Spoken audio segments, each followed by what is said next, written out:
This is Happybear, and if you want to learn about Project Artemis, well, you've come to the white stuffed bear, because we're going to take a look out here and teach you about Project Artemis, which is NASA's plan to bring people back to the moon and also send them to Mars. And maybe along the way, we'll teach you a little bit of space lingo so that you don't sound like a noob. Noob being a space term for something like a baby bear. Anyway, we'll step outside here, and off to our left, the building with the flag on it, that is the Vehicle Assembly Building, the largest single-story building in the world, where they have assembled rockets all the way from the Apollo era up to the current Space Launch System, which is called SLS. Now in the distance here, we have the Artemis 1 rocket, pardon the barrel shake, and it's maybe not so obvious how big this rocket is. We're looking at a distance of almost 5 miles away. First, let's compare a few tall things in other rockets and see how much bigger the SLS is compared to them. A better comparison might be the length of the submarine USS Nautilus, which all polar bears know was the first submarine to go under the polar ice cap and went underneath the North Pole. But even with its big nuclear power plant, there's still room for over 100 people to move around in, whereas the Orion capsule on top of Artemis is about the size of an igloo, which is enough room for 4 people or maybe a polar bear. Now, Mama and Papa Bear are bound to say, but, what about Saturn V and Apollo? Well, at least the first Block 1 SLS is not as tall or not as heavy as the Saturn V was. So, what's the big deal about it? Well, in one word is power, or they would call it thrust, the amount of upward force that rocket engines can produce. And that is the most powerful rocket currently in the world, which, along with its slightly lower weight, will make it go faster than the Apollo did on its way to the moon.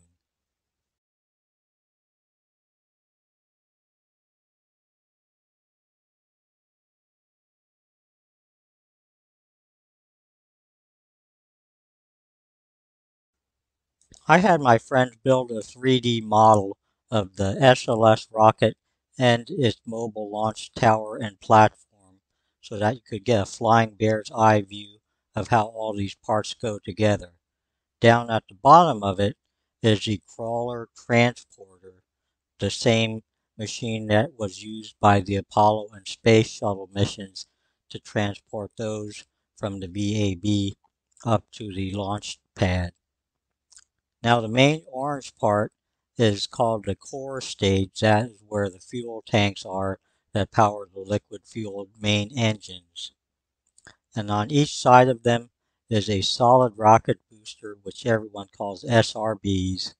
Then there's a transition to the upper stage and a service module, and the thing at the top that looks like an igloo with a hatch on it holds the Orion module where you can have 4 people or a polar bear, and they enter the module through that crew access arm after riding up the elevators.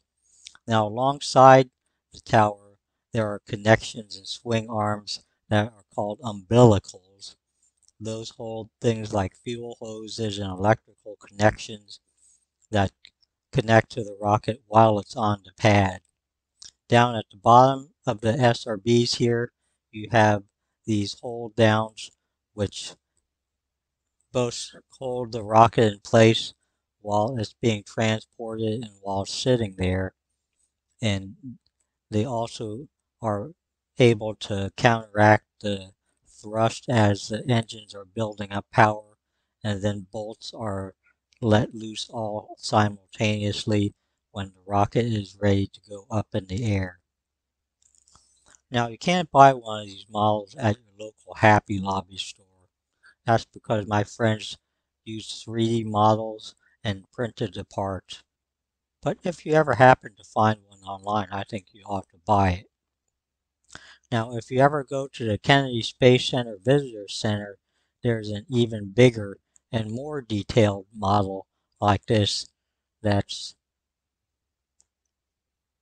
well, you got to see it to believe it. It's probably about 3 times as big as this one. Okay, bye friends. Keep up the good work. I also had my friends draw you a mural with different parts labeled. Here, let's turn the whole building so that you can see them more realistically. So down at the bottom, there are 4 RS-25 main liquid-fueled engines, same kind used in the space shuttle. And you have the 2 SRBs, one on each side of the core stage. And then as you go up, there is a transition piece that goes into the second stage. And then there's also an adapter that connects that to the service module, which would hold things like solar panels and stuff that the Orion module would need to power itself when it's out in space.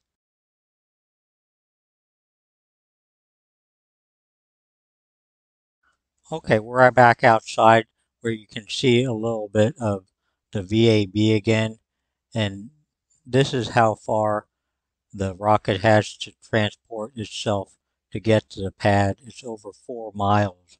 That is so that if there is any kind of accident, that the VAB will not be damaged.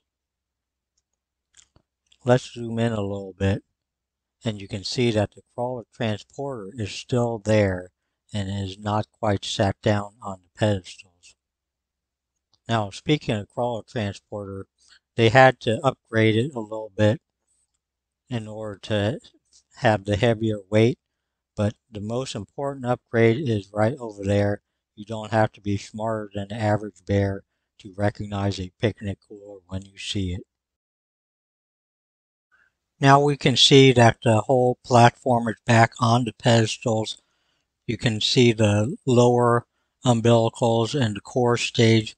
The core stage contains tanks for liquid hydrogen, which is a fuel, and liquid oxygen, which is needed because there's no air in space to burn. Now these are really super cold liquids, and you'd think that polar bears know cold, but this is colder than polar bear temperatures. So sometimes when some of this starts to evaporate, it builds up pressure and they have to leak some out so that they can put more liquid in. So if you see a cloud on the side of the rocket, it's not an accidental leak.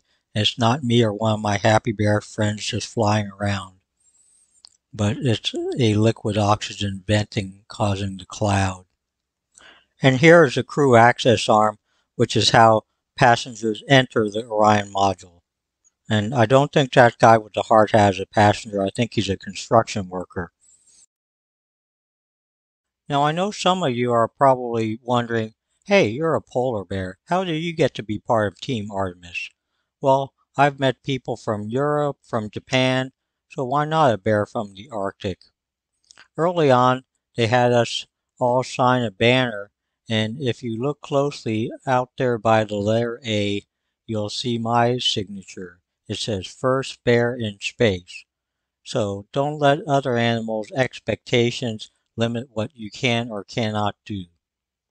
And by the way, if you're one of the over 3 million people that signed up to get their names put in Artemis 1 and flown around the moon, well, have your virtual self go look me up and say hi. Once they turn off the fasten seatbelt sign, you'll probably find me at the snack bar. Now this is a part of the video where humans would normally ask you to subscribe to their channel or like their video, but whether you hit like or not, I'm still gonna be happy.